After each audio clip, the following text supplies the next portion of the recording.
Om Mokyanjamidandasya Jnananjana Chalakaya Chakshurun Militam Jena Tasmai Sri Gurave Namaha Sri Chaitanya Manobhishtam Sthapitam Yena Bhutale Swayam Rupa Kadamayam Dadati Swapadantikam Vandeham Sri Guru Sri Judhapadakamalam Sri Gurun Vaishnavamscha Sri Rupam Sagrajatham Sahakana Raghunathanvitam Tham Sajivam Sadvaitam Savadutam Parijana Sahitam Krishna Chaitanya Devam Sri Radha Krishna Padam Sahakana Lalita Sri Vishakanvitamscha Nama Om Vishnu Padaya Krishna Prestaya Bhutale Srimate Bhaktivedanta Swami Niti Namine Namaste Saraswati Deve Gauravani Pracharine Nirvishesha Sunyavadi Paschatyate Shatharine He Krishna Karuna Sindhu Dina Bandhu Jagatpate Gopesha Gopika Kanta Radha Kanta Namostate Tapta Kanchana Gaurangi Radhe Vrindavaneshwari Vrishabhanu Sute Devi Pranamami Hari Priye Vanchakalpa Tarubhyascha Kripa Sindhubhya Evacha Patithanam Bhavanebhyo Vaishnavebhyo Namo Namaha Sri Krishna Chaitanya Prabhu Nityananda Sri Advaita Gadadhar Srivasati Gaura Bhakta Vrinda Hare Krishna Krishna Krishna Hare Hare Hare Rama Rama Rama Hare Hare Hare Krishna Krishna Krishna Hare Hare Hare Rama Rama Rama Hare Hare Hare Krishna Krishna Krishna Hare Hare Hare Rama Rama Rama Hare Hare Hare Krishna.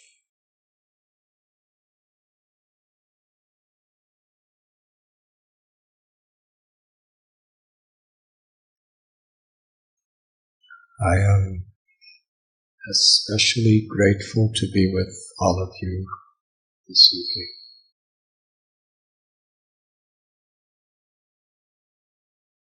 Thank you for coming.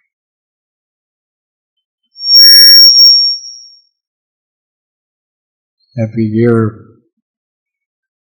when I come for this program, I am so kindly greeted by our illustrious temple president, Rajahari Prabhu. This year we are very much missing his presence, his association. A few days back in Orissa, the holy land of Lord Jagannath, Rajahari Prabhu's blessed mother passed away from this world. let us all offer a prayer for her immortal soul.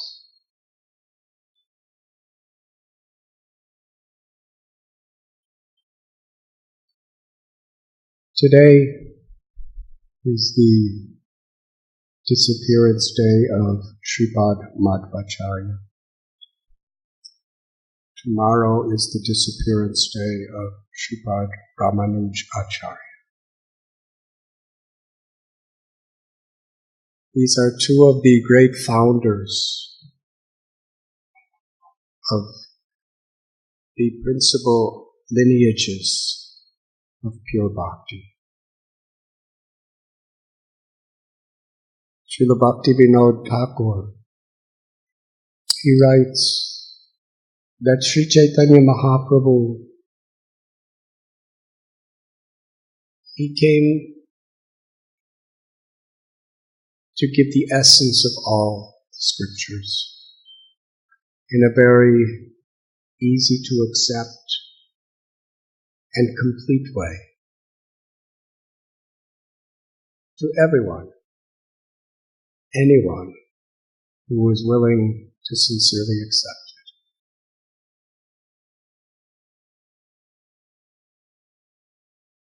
it. In Lord Chaitanya's pastimes we read how he gave Krishna Prema Pumarta Mahan.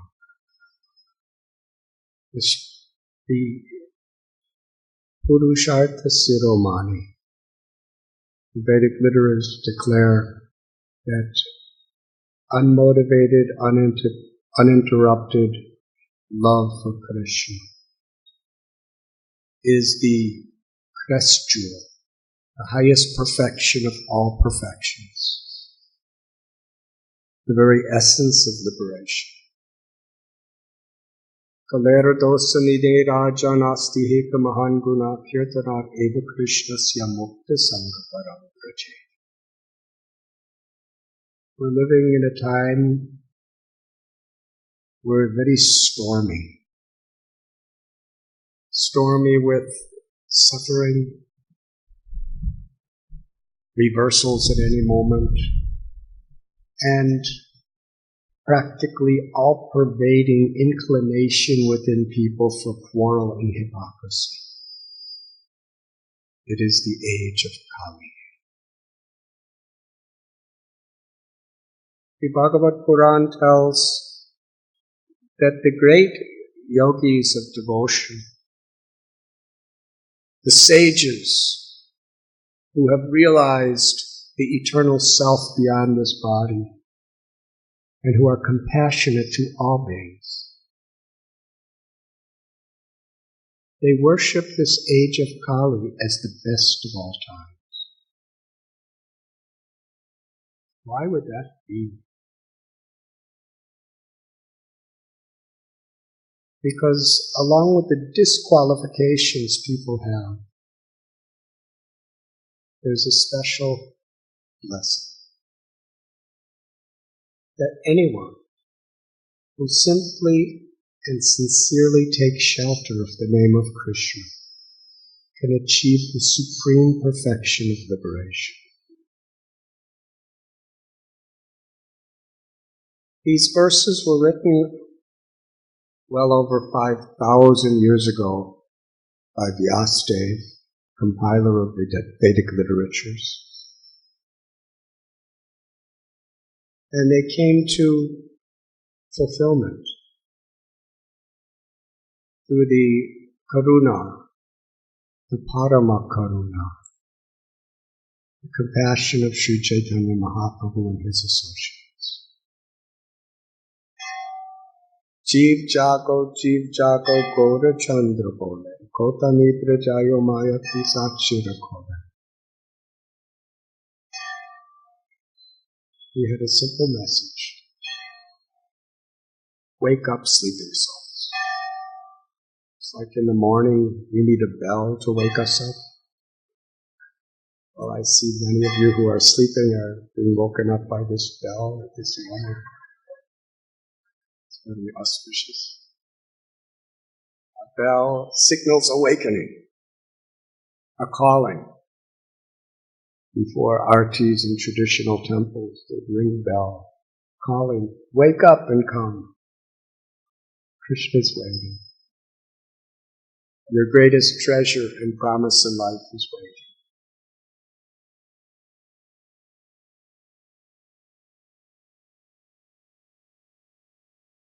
Thakur Bhaktivinoda tells that Lord Chaitanya, he took the essence of all the four great Vaishnava sampradayas. These four great sampradayas,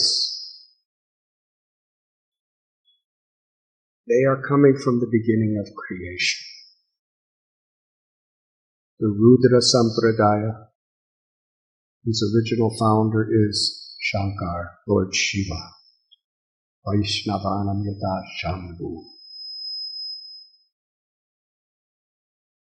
The Kumar Sampradaya, begun by the original sons of Brahma, the Kumars.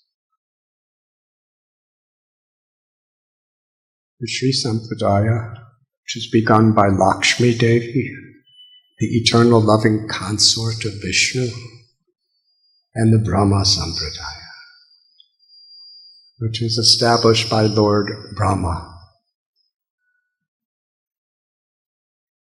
Teni Brahma Hridar Yakada. Brahma, according to first verse of Srimad Bhagavatam, is the original father and guru of everyone in this universe.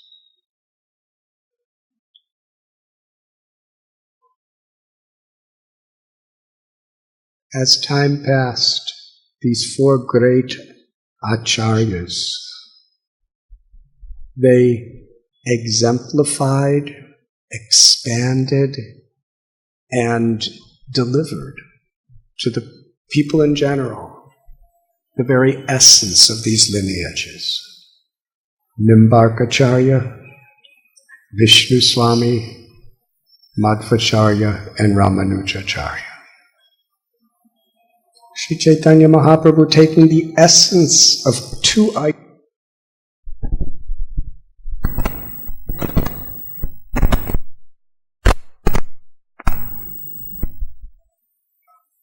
whose disappearance is today, he took the refutation of Mayavad philosophy. Ishvara Parama Krishna Satchit Ananda Vigraha Anadyara Govinda Sarava Karana Karana. The basis of all these great bhakti teachers through these eternal lineages is that the Supreme Absolute Truth is sentient. Bhagavan, the Supreme Person. Brahmiti Paramatmiti Bhagavan iti sabjate. There are eternally three features of the one Absolute Truth. Brahman, Paramatma, Bhagavan. They are existing simultaneously forever. Parasya Shaktir Vivadaiva Shruyate, the Upanishads tell. That the Absolute Truth has inconceivable multifarious energies or potencies. Brahman is the all-pervading, inconceivable, one truth, the light that is beyond all material existence. To enter into that light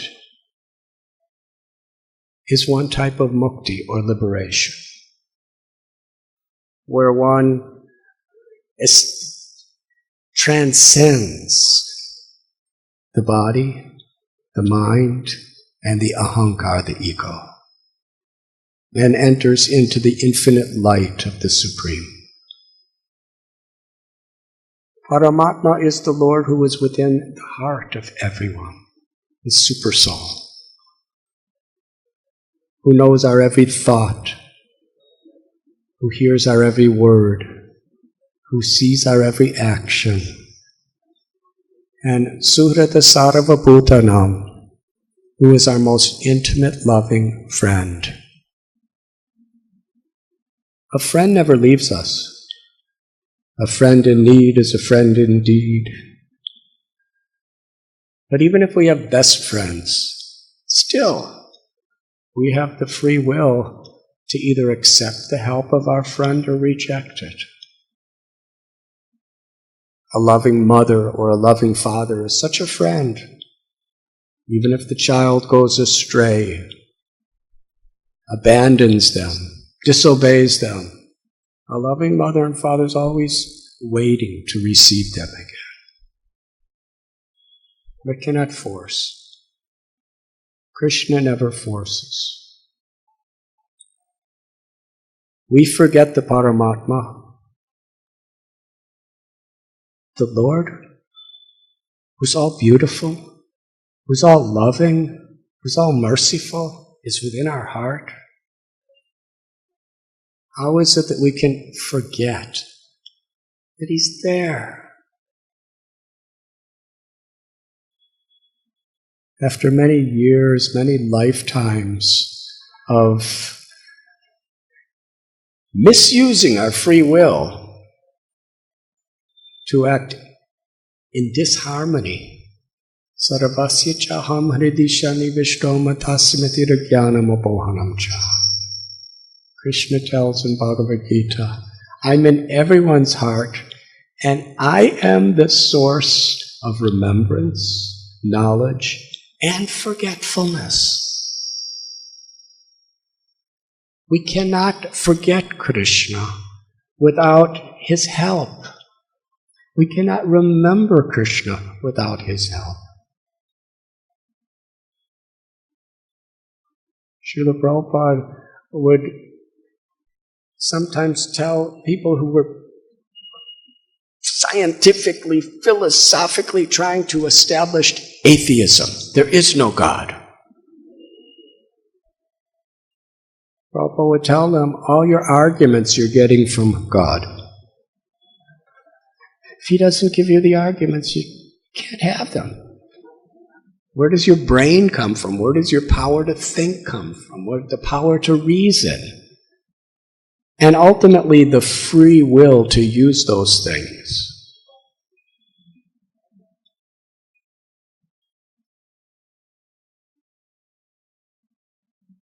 The Lord is within our heart. However we go astray, never ever leaves us. It's always our well-wisher, always just waiting for us. There's these laws of karma that have created, and we're going up and down in this ocean of material existence, tossed by the waves of karmic reactions. That's what we do to ourselves. But still, Paramatma is there, our intimate, loving father, mother, just waiting. Come home. Yada yada hi dharmasya glanir bhavati bharata abhyutanam dharmasya tadatmanam srijamyaham. And Krishna descends into this world again and again and again as so many avatars, Shakti-Avesh avatars, Lila avatars, Guna avatars, Manu avatars, Yuga avatars. But who is that? Who are those avatars? It's the Lord within our heart. We're not listening inside. We've lost connection inside. So He's coming outside. And the great avatars, Vyasadeva, He's given us so many scriptures. And there's great scriptures all over the world in so many countries, in so many languages. And they're essentially just calling us back home, back to Godhead.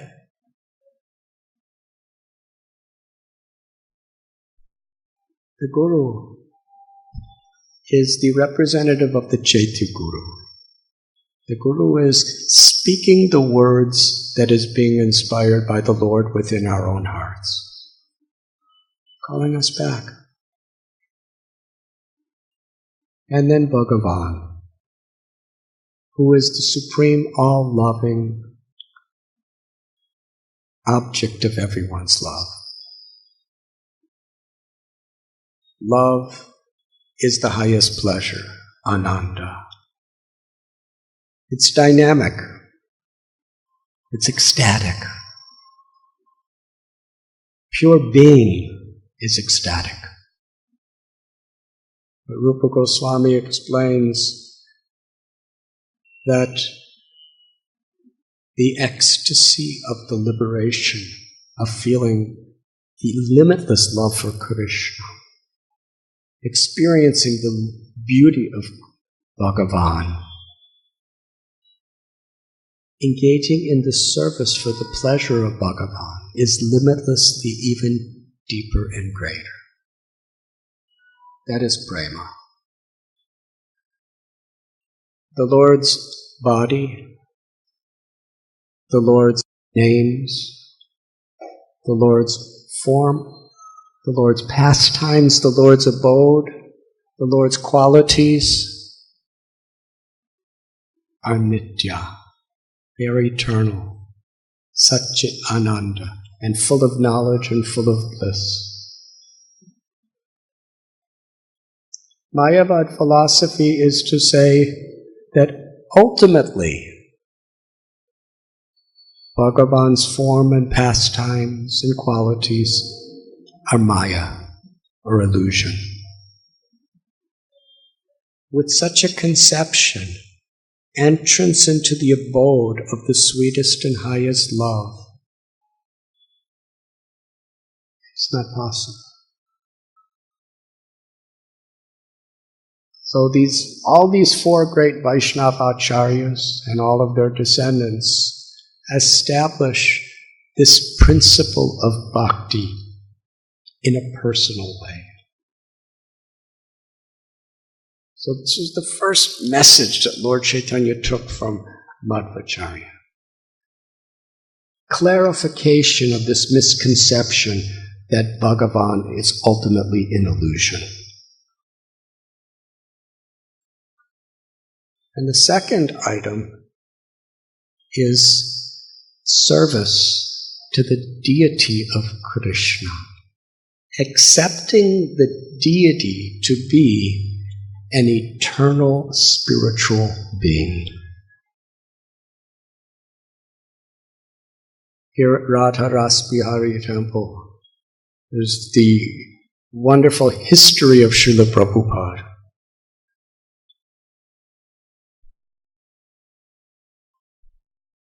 Hari Hari.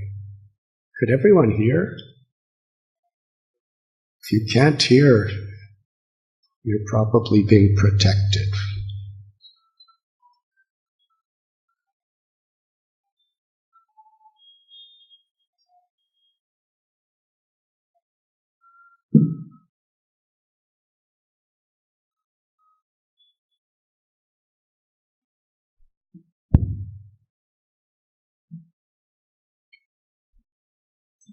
Hari Hari.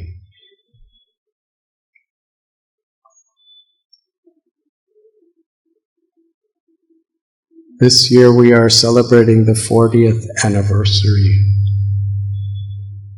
of the opening of the temple that we are sitting today, Shri Radha Rasbihari Temple.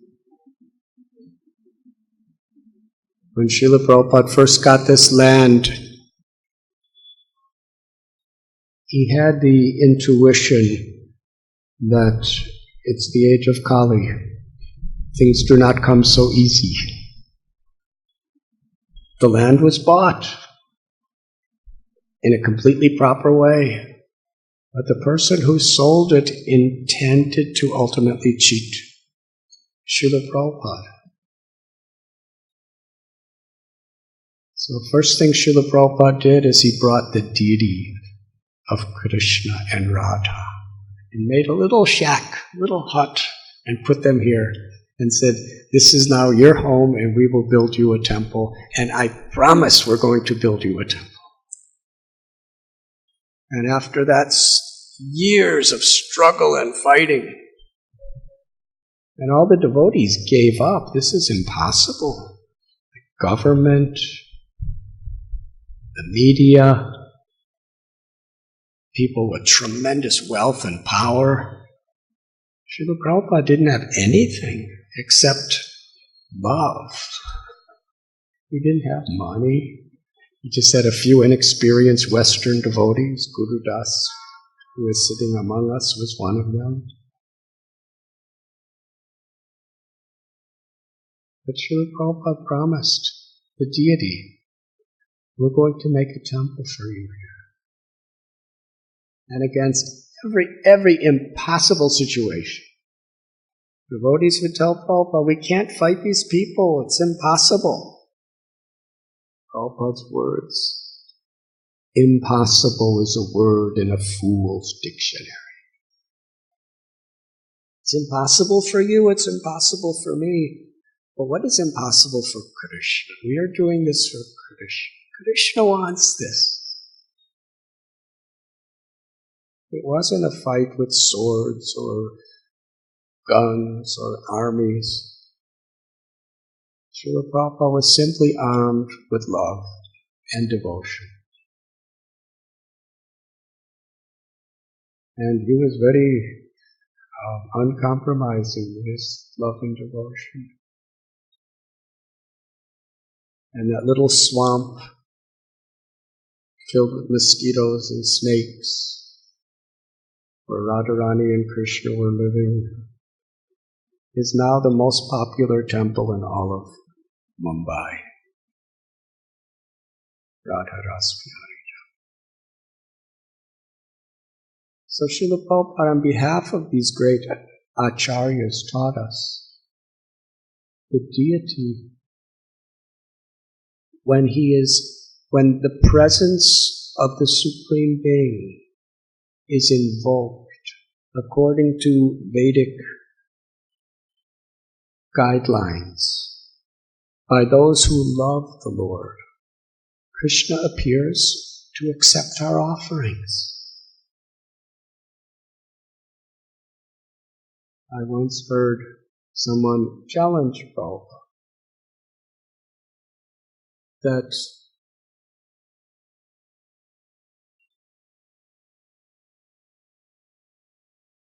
the deity is material.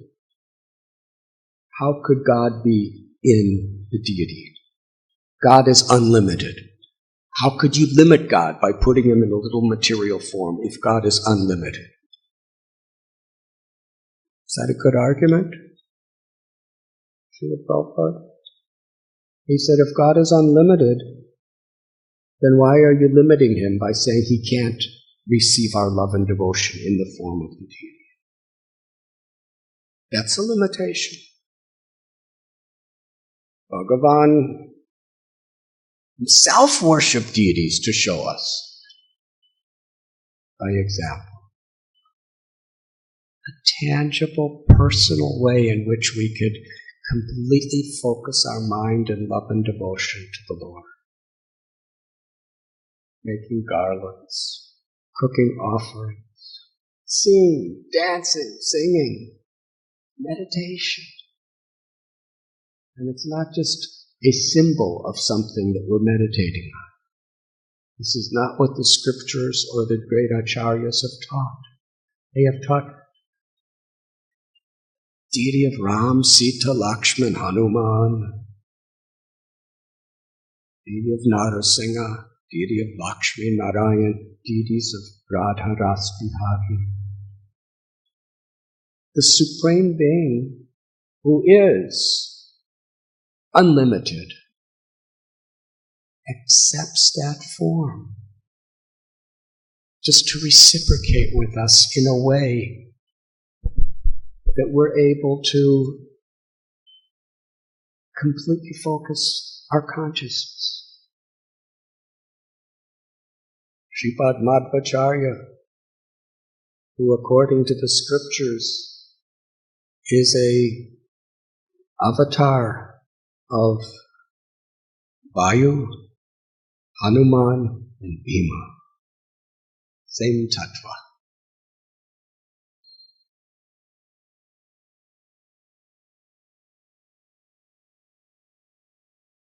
On the seashore near Udupi, once he was sitting chanting beautiful stotras, prayers of devotion, calling for the Lord. At that time, there was a great storm. The winds were blowing very hard. There was a boat, a cargo ship. It was being tossed by the waves. It was on the verge of sinking. And the captain of the boat, he was in such desperation, he lost all hope. Everything was totally out of his control. He happened to see Madhvacharya, this great sannyasi, yogi sage, sitting on the seashore, and called out, "Help!" Sripad Madhvacharya took his chadar and just went like this, and the storm ended.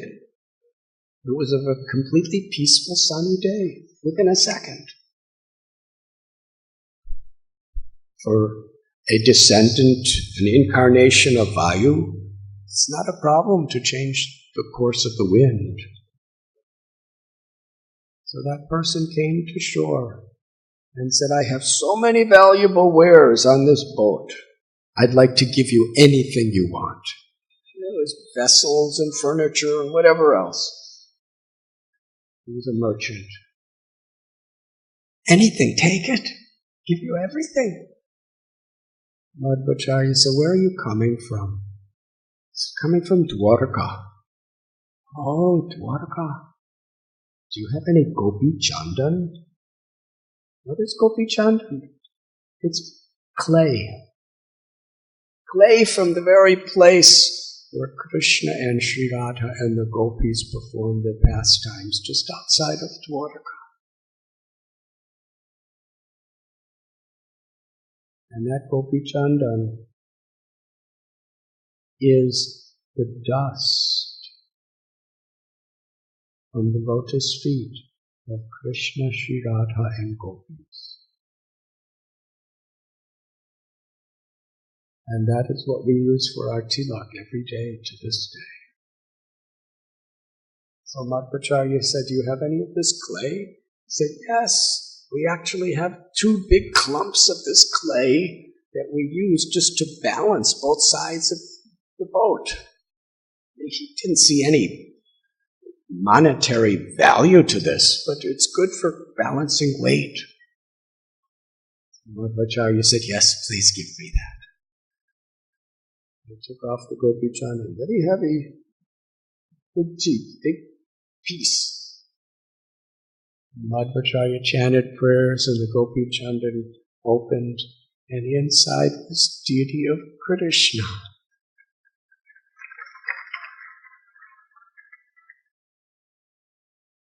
The history of that deity, when Krishna was living in Dwarka,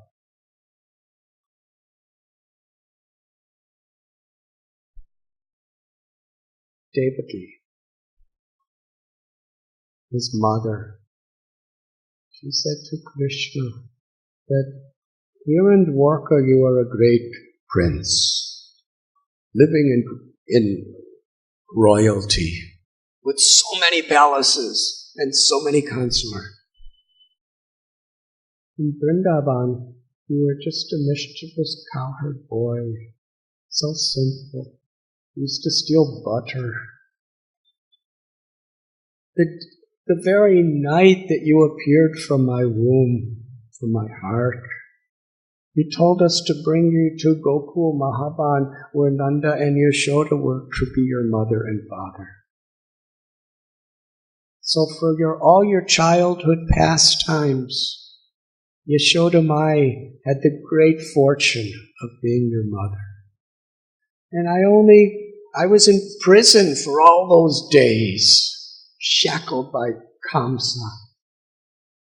And I only met you again physically when you were grown up.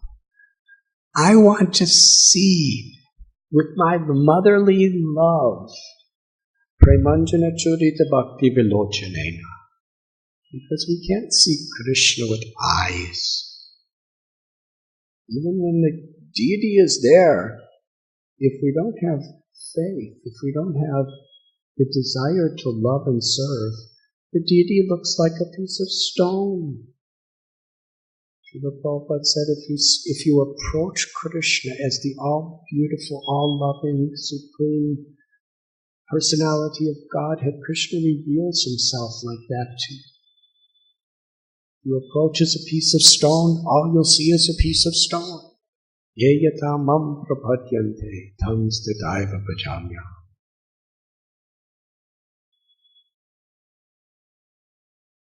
Devaki wanted to see Krishna's playful pastimes. So suddenly Krishna became little Gopal. Dwarkadish became Makanchor. From the great royal prince of Dwarka, who was delivering and liberating the greatest tyrants effortlessly, now became a little baby. He was crawling around the palace and was running around and stealing butter. Rukmini happened to see this, and she fell in love with that little Krishna. Rukmini is Krishna's principal queen of Dwarka. She said to Krishna, I want to worship that form. So sweet. In Dwarka, Krishna is Aishwarya Bhav. He's loved because of his greatness, his royalty, his opulence. In Vrindavan, Madhurya Bhav. His love for his sweetness. So Krishna manifested a deity of Gopal. One hand he's holding a stick for churning butter. He also has a little rope for twirling the stick. He has some butter also.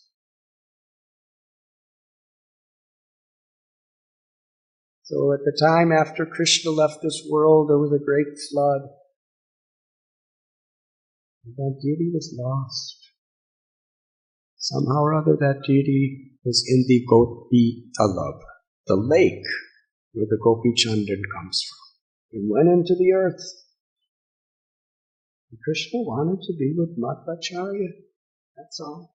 So somehow or other he got somebody to dig out that dirt and big clump of clay to balance the ship.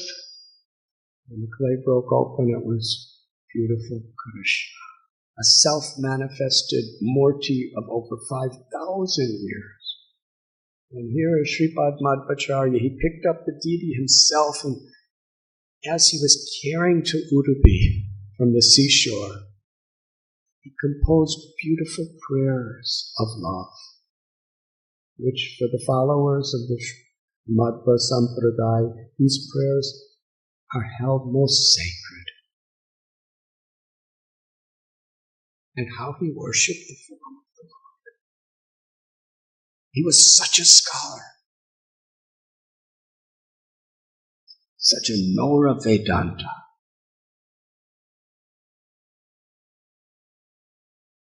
But he served the deity of Krishna with such intimate love, accepting the Murti to be an eternal spiritual being, Krishna. And to this day, the same exact standards that Sripad Madhvacharya established for the deity of Udupi Krishna over 750 years ago are still being honored in one of the most important temples in the world. The refutation of God's form and pastimes being illusion. Krishna's name. Namachintamani Krishna Chaitanya Rasvigraha. Krishna's name is Krishna. It's not just a sound vibration that we meditate on. Nam Namakari Bahuda Nija Sarava Shaktis. The name of Krishna has all the power, all the beauty, all the sweetness, all the mercy and love of Krishna is present within the name. Rupa Goswami, he wrote a beautiful prayer. I do not know how much nectar the two syllables Krishna have produced.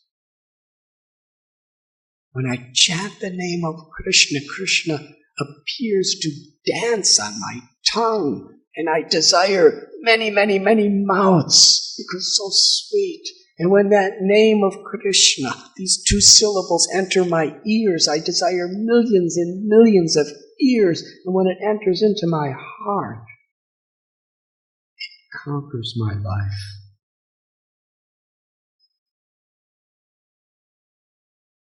When we have the spirit of seva, spirit to be the das anudas, servant of the servant of the servant of the Lord. And we associate with people who are sincerely loving or aspiring to love the Lord.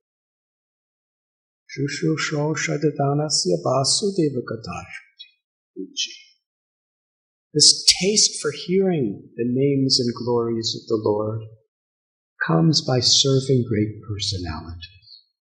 Then Krishna reveals more and more the nectar, the ras of the holy names. From the Ramanuja Sampradaya, Sri Chaitanya Mahaprabhu accepted 2 essential principles. Bhakti that is unmixed by a desire for material acquisition or liberation. Nadanam nachanam nasundarim kavitam bhajagadisha kamaye mama janmani janmanishwari bhavata bhakti rohoiti.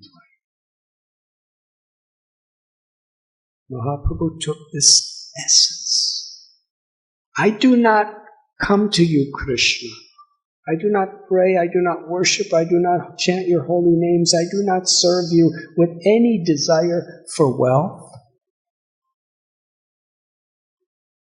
for fame, prestige, to be a great scholar or poet or author. I don't want supernatural yogic siddhis. I do not even want liberation from all suffering, mukti. My only aspiration, Krishna, is that I may serve you and please you according to your wishes, birth after birth after birth, if that is what you desire. Aslisyava padadatam panashtumam. Krishna, if you want to, if you can embrace me, you can trample on me, or you can make me broken-hearted by not being present before me. You are free to do anything and everything you like because I'm here for you, Krishna. Maro virago bijo ichatoha nityada sapratituva adhita. Bhaktivinoda Thakur prayed like this. Krishna, if you want to protect me, protect me. If you want to destroy me, destroy me. I'm happy. I'm yours. Whatever way you want to deal with me, I'm your servant unconditioned. Manaso deho geho chokichu toha. I'm sorry. Manaso deho geho jokichu mo. Arpiluntu alpade nanda pisho. My body, my mind, my home, my family, my wealth, my abilities, my influence, everything is yours, Krishna. I surrender it all to you, Sharanagati.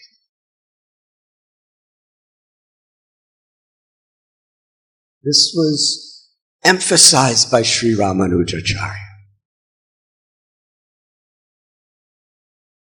The purpose and goal of our bhakti is samsukita haritosha, to please the Supreme Lord, to love the Supreme Lord. Ahoitakiya pratihata, unmotivated and uninterrupted by anything but seva, pleasure of the Lord. And Ramanujacharya also emphasized service to the devotees. Sri Chaitanya Mahaprabhu received this principle from him. Gopi Bharatur Padakamalayora Dasa Dasa Dasa Anudas. Mahaprabhu talked like this in his own life. The way he lived, he exemplified it in every single one of his true devotees throughout history. Madbhakta Puja Padika, the Adi Purana tells.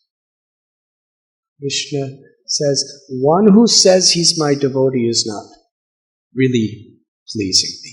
But one who is a devotee of my devotee is truly pleasing me. And Lord Chaitanya extended that. I don't want to just be a devotee of your devotee. I want to be the servant of the servant of the servant of the servant. Anu. Nothing for me. If you want to please the Lord, we please those who the Lord loves. And the Lord loves everyone, but especially those who love the Lord, because they could reveal to us the inner secrets of the truth. When Sri Chaitanya Mahaprabhu was in Navadvip, although he's the Supreme Personality of God, and he's Bhagavan, he revealed his universal form at times. He revealed all the various incarnations at times, the principal ones. When he would see a devotee at the Ganga washing their clothes, he would take the clothes and wash for them. They would, no, Nimai, don't, we can do it. Let me do. And he'd see them carrying something home. He would take it from their hands and carry it all the way home. They were doing puja. He would bring them flowers. He would bring them articles. His greatest aspiration, be the servant of the servant of the servant. And Vishnu Swami, he took the concept of exclusive dependence on Krishna. In the Vishnu Swami lineage was Sripad Vallabhacharya. This was the heart of his message. Shri Krishna Sharanam Mama. Unconditional desire to take shelter of Krishna. Krishna, I am yours. I have no other shelter.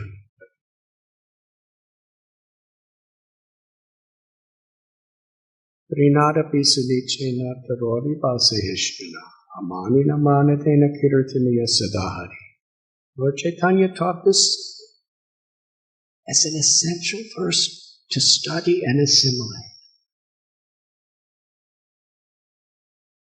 To be more humble than a blade of grass, tolerant like a tree, forgiving, kind.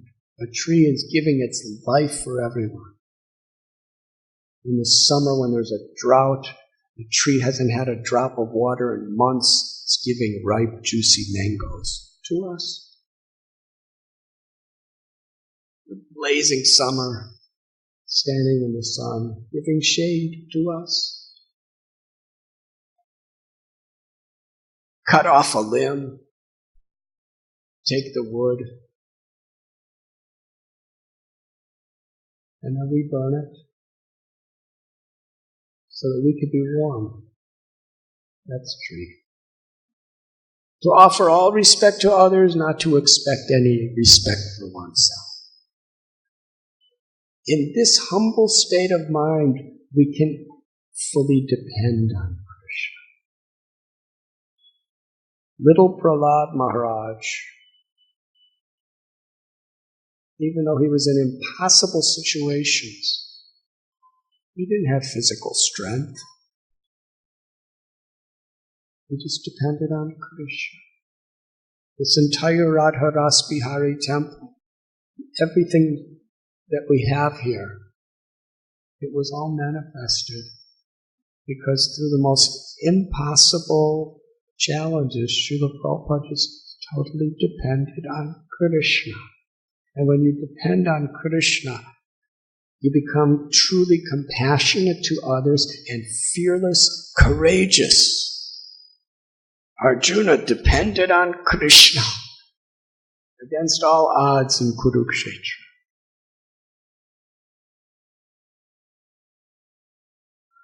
And Sripad Vallabhacharya, Vishnu Swami, Sri Chaitanya Mahaprabhu took from them the path of Raga Bhakti, spontaneous love. By following the rules and regulations of bhakti, it brings us to the point where Krishna's pleas reveals to us spontaneous love. Love with deep attachment. An attachment that goes to the very core of our own souls. And from the Nimbarka Sampradaya, Sri Chaitanya Mahaprabhu took the principle of seeking shelter of the love and the mercy of Srimati Radharani. And the second principle was the high esteem for the gopis' love for Krishna. Sri Chaitanya Mahaprabhu taught us that the most concentrated, fullest, deepest essence of all love, meaning it includes every other aspect of love, is the gopis' love. There are various levels of love of God, and each one is perfect and complete in itself. The love of gopis includes all others. When Krishna had a headache, and he sent his messengers to great sages and rishis in their hermitages, Krishna tells that if you give the dust of your feet to place on his headache will be relieved. We're not going to put our feet on Krishna's head. Dirt from our feet will go to hell. So everywhere Krishna's representative, Narada, was going, everyone was saying, no, we can't do that. Krishna said, go to the gopis. They immediately started scraping dust from their feet and putting them in little boxes and saying, bring it to Krishna immediately. He said, don't you know what will happen if I put this dust from your feet on God's head? He said, yes, we'll go to hell. It doesn't matter. We're willing to go to hell forever if it gives Krishna one moment of relief from his headache. That is inconceivable. Nobody can imitate that. But it's truly the nature of their love.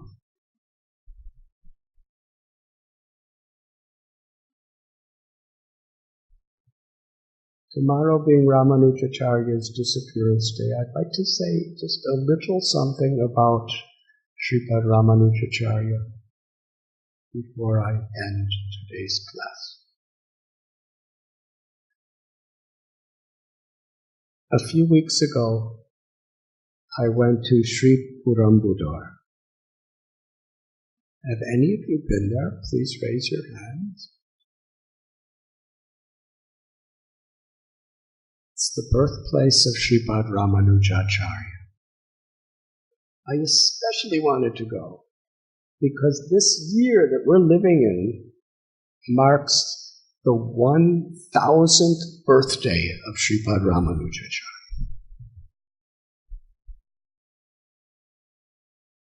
That's quite auspicious.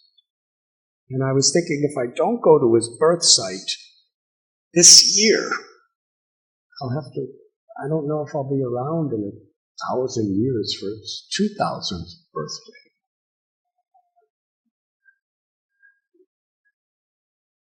So I went. It was beautiful, such a holy place.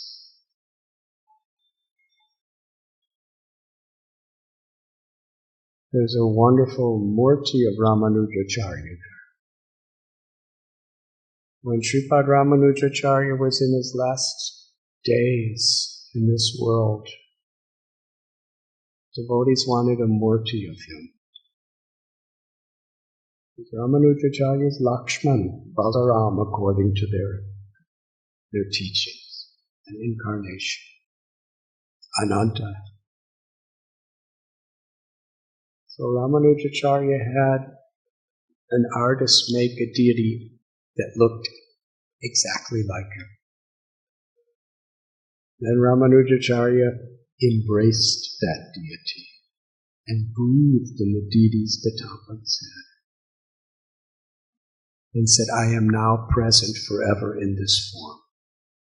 And whoever approaches this form with a question, with a sincere, heart-taking shelter, I will personally give the answer to those questions in the heart. That deity was brought by Ramanuja's direction to Sri Purampudur. Now there's two related stories I'd like to share with you. The first one is very well known. Sripad Ramanujacharya was a disciple of Yamunacharya. He became the Acharya of the largest school of yoga, Bhakti Yoga, in the whole of South India. Incredible amounts and quality of followers he had. He took initiation from Mahapurna,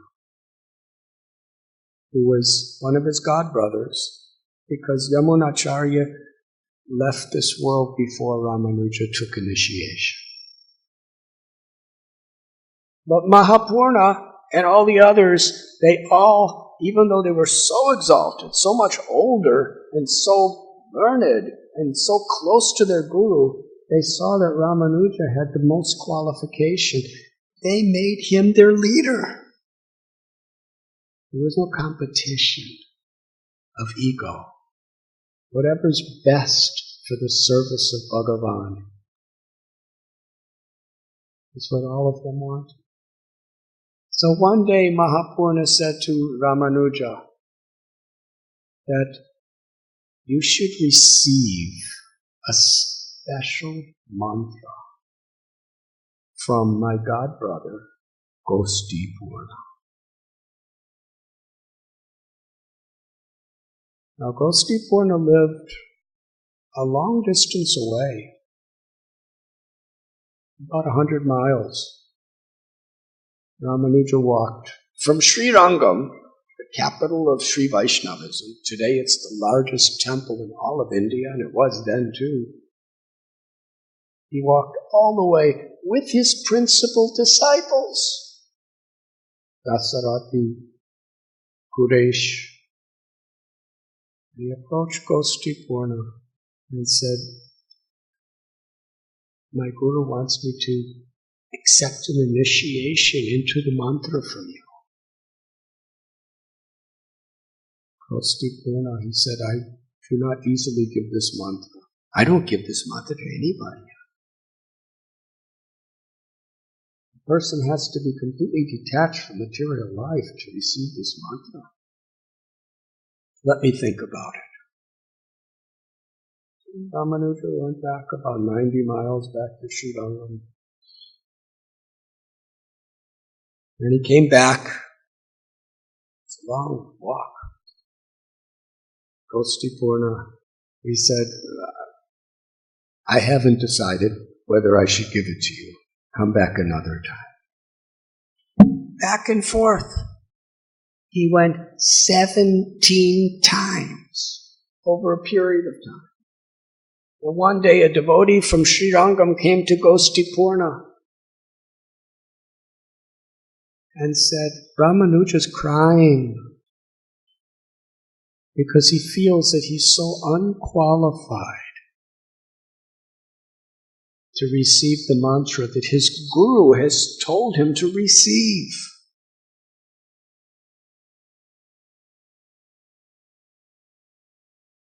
The next time Ramanuja came, Gopinath's heart was very soft. He said, you are the one person in this world that is fit to receive this mantra.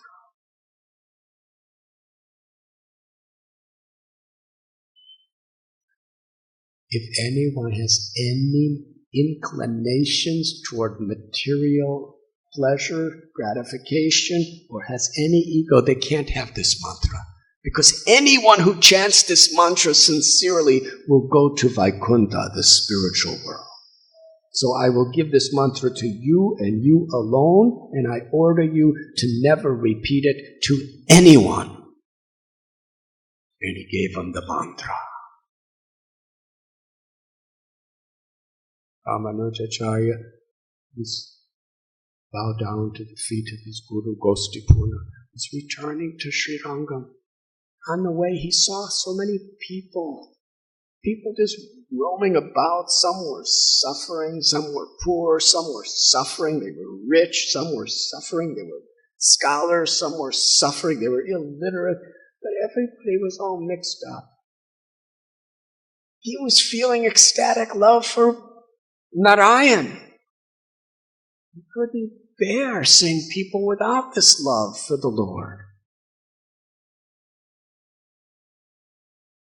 So he proclaimed, I have a great treasure, and I want to distribute this treasure freely to everyone come to this temple at this particular time. The word spread. Thousands of people came. Because everyone wants something from a treasure. And he saw so many people, so he got on the rooftop of the temple. He said, now I'm going to give you the treasure of all treasures, which will make you truly wealthy and happy. Would you like it? And they were all cheering, yes, yes, yes. He said, repeat after me. And they all raised their arms. And he called out the mantra. He called it out in such a loud voice from the top roof of the temple. It's like we're at the top roof of the temple. Om Namo Narayanaya.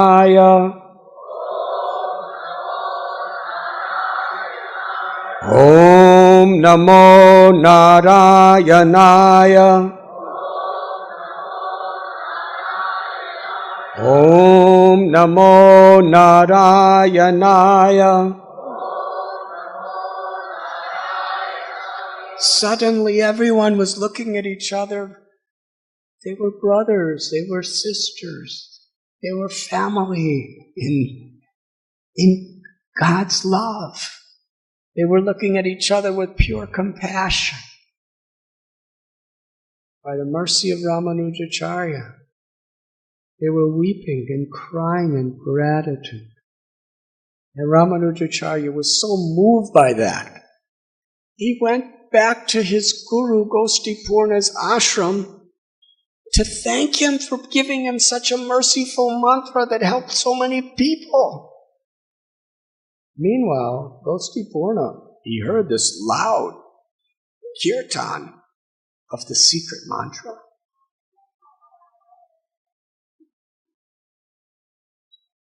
Just within about an hour or so, when he gave the mantra,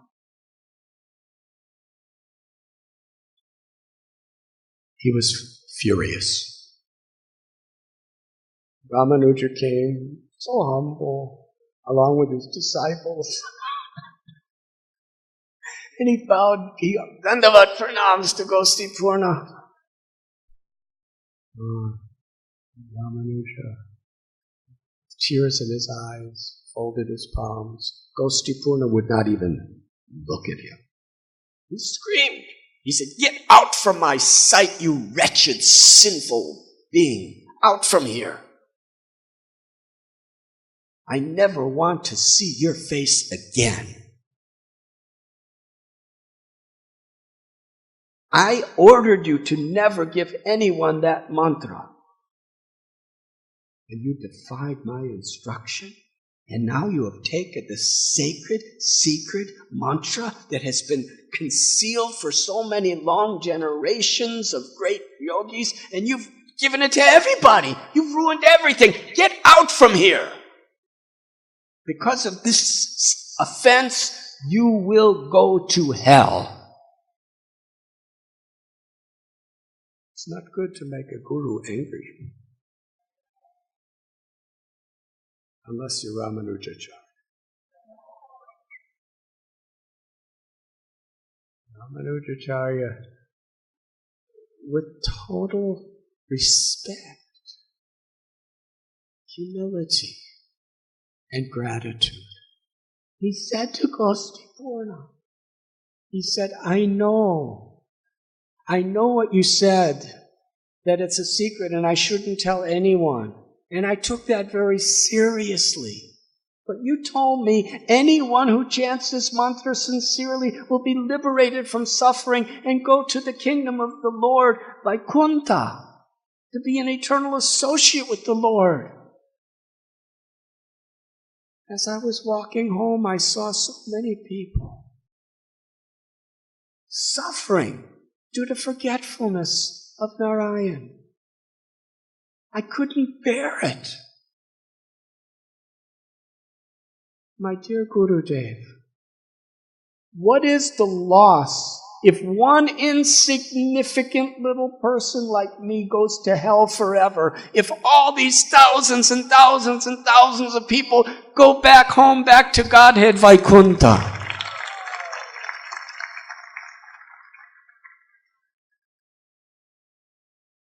Gopinath, he cried. He bowed down to his disciple Ramanujacharya. He said, you are so merciful, you are so kind. Paradukaduki. A true saint is one who other people's happiness is their happiness and other people's suffering is their suffering. You are living that. I don't have that. From this day on, Ramanujacharya, you are my guru and I am your disciple. He bowed to Ramanuja. Ramanuja bowed to Gopinath and said, no, Guru, not like that, not like that, Guru Maharaj. It's only by your causeless mercy that all these people have been delivered today. I'm your servant forever. Gopinath embraced him, bathed Ramanujacharya with his tears. I'm going to tell another story.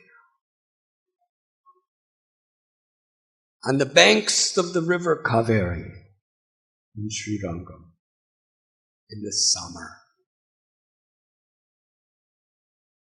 when it's 45 degrees Celsius, 110 degrees Fahrenheit, really hot, in the middle of the day, and the sand on the bank of the river is like blazing hot coals, burning hot, intolerably hot.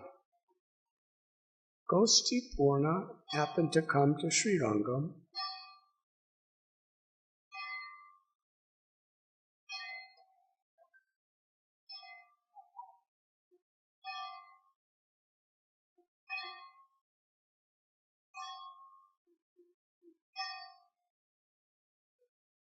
Sorry, that was a lot of rings.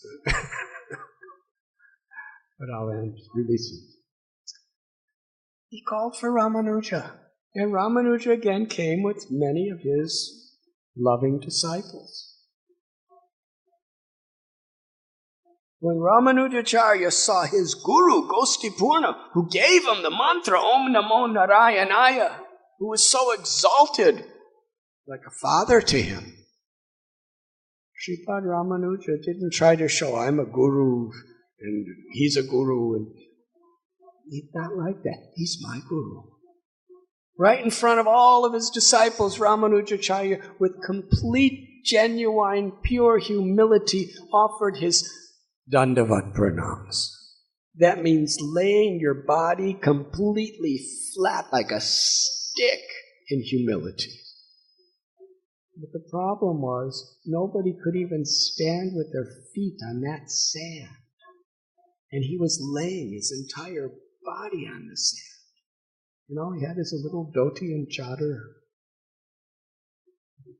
Now, the tradition in those days, people do not follow it so much today. And please, don't follow it now. It was the tradition then. When you bow down to your guru, you don't get up until he calls you to get up.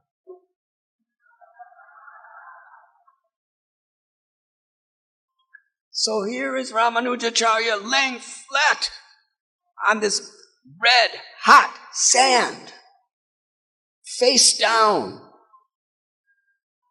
And everyone was expecting Gostipurna to say, all blessings upon you, Ramanuja. As soon as the Guru blesses you, you could get up. Gostipurna didn't say a word, didn't make a single gesture. So Ramanujacharya was laying there. His body was burning. And Gostipurna was just standing for several minutes went by. He didn't say anything. Now, what is the condition of the loving disciples of Ramanujacharya? He's their guru. Gostipurna is his guru. Gostipurna is their param guru, their grandfather guru. They're trying to follow in the footsteps of Ramanuja. Ramanuja is so respectful to Gostipurna, he's willing to burn to death before breaking the etiquette of getting up without Gostipurna's invitation, without his blessing. So what are they supposed to do? Their hearts are burning. Our guru is getting burnt to death. He's physically suffering terribly. This is burning our hearts. But he respects his guru so much. If we respect him, we have to respect his guru like he respects his guru, so we can't say anything. So they're all sitting there, they're suffering, they're crying, they don't know what to do.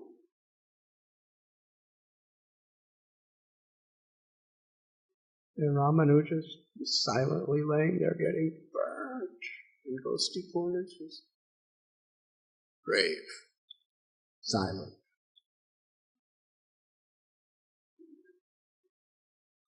We can't chastise our gurus. We can't say anything. We can't not say anything. Suddenly, one particular devotee just hold it in. He said, Gostipurna, my param guru, why don't you let my guru get up? Why are you doing this to him?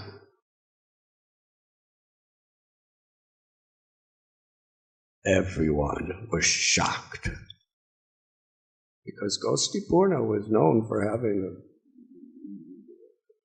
a temper when you transgress the proper traditions.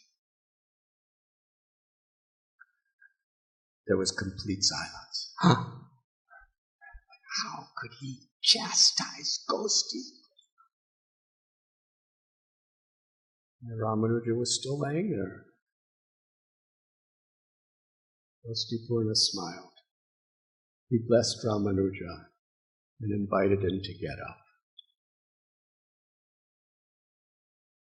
And Gostipurna, he said, I did this on purpose. You see Ramanujacharya, he's not so burnt. I wanted to see who among you was willing to make such an offense to their Param Guru where they could be punished severely by the laws of karma because of their love for their Guru. This particular devotee who questioned me, he loves his Guru so much. He's willing to suffer terribly offenses to protect him. I wanted to see who among you loves your Guru like this. From this day on, this particular devotee should be Sripad Ramanujacharya's personal cook. Because he has so much love for his Guru, he will cook with such devotion and surrender, with so much care. There's a saying, you are what you eat. Who cooks for Krishna? Srimati Radharani. In Vrindavan, Yashoda Mai is Krishna's mother. But she understood Sri Radha has the deepest love, the deepest devotion. So Yashoda Mai invited Sri Radharani to cook for Krishna at Pavan Sarovar in Nandagaon every day.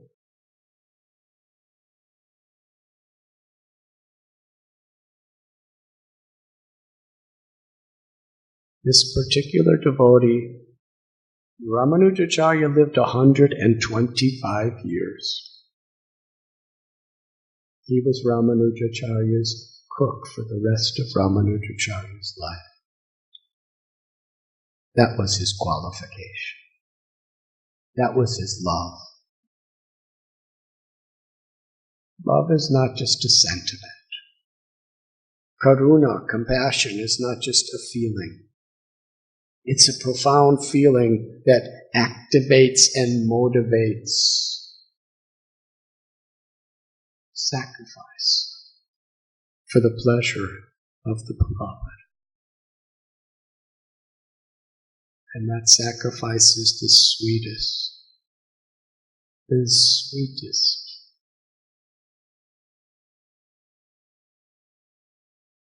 the most wonderful, fulfilling experience for the heart and for the soul. Because Krishna reciprocates, gives himself fully, according to how we seek shelter and how we serve with love. In 1974, right here, Shri Shri Radha Ras Bihari Temple, Hare Krishna Land in Juhu, Mumbai, His Divine Grace Srila Prabhupada completed Sri Chaitanya Charitamrita. Upon his completion, he wrote a beautiful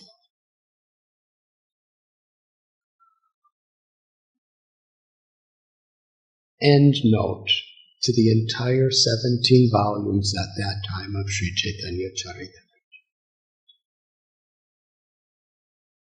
It was on Rami Ekadasi in the month of Kartik.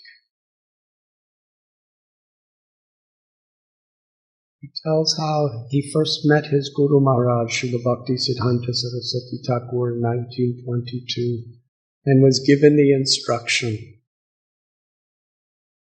at their first meeting, please take this message of pure love for Krishna as taught by Lord Chaitanya to the English language in the Western world. And Srila Prabhupada gives a little summary of his whole life from the time he got that instruction. And how he was living in Bombay. In 1936, he wrote a letter to his Guru Maharaj. I'm a householder. I have a family and children. So many brahmacharis, sannyasis are living with you. How could I best serve you? And he received a letter with the same instruction. And very soon after that, Srila Bhaktisiddhanta Saraswati Thakur departed from this mortal world to please his Guru. Srila Prabhupada explains in this beautiful ending to Sri Chaitanya Charitamrita epilogue. He writes that there is the Vapu and the Vani of the spiritual master. The Vapu is the physical presence, which is sacred. And the Vani is the instructions that the spiritual master gives us. The Vani is forever. And that's our eternal connection to our gurus. How we follow his teachings as the servant of the servant of the servants. Prabhupada writes, I have never felt that my guru was not with me in my heart. And he had spent 18 months translating and writing purports to Sri Chaitanya Charitamrita.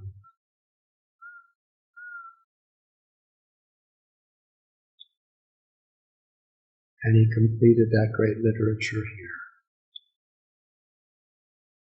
Like Ramanujacharya, he went on that boat, the Jaladuta. He endured heart attacks, seasickness. He was in the Bowery. He was robbed. He was threatened. He had no food. Sometimes no shelter. It was freezing cold. No warm clothes, hardly. But he stayed there in New York City.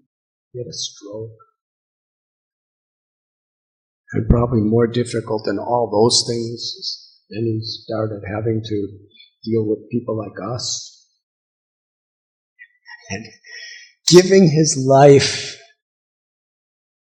Guru Das Prabhu could speak on this subject for hours and days and weeks and months and years and maybe for eternity, because he was with Prabhupada in those days personally. Srila Prabhupada would sometimes say to his disciples, you are all representatives of my Guru Maharaj. He saw his Guru in all of you, in all of us. And he was willing to make the greatest difficulties joyfully.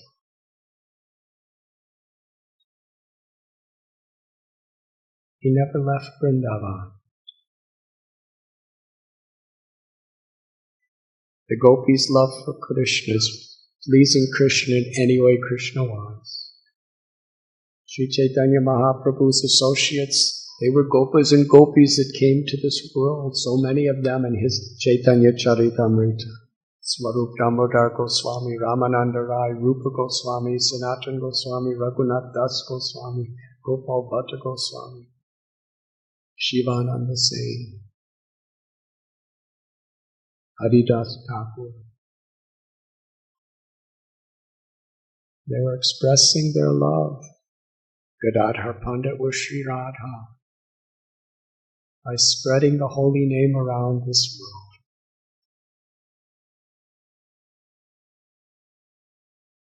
Mahajano Yena Gadasapanta.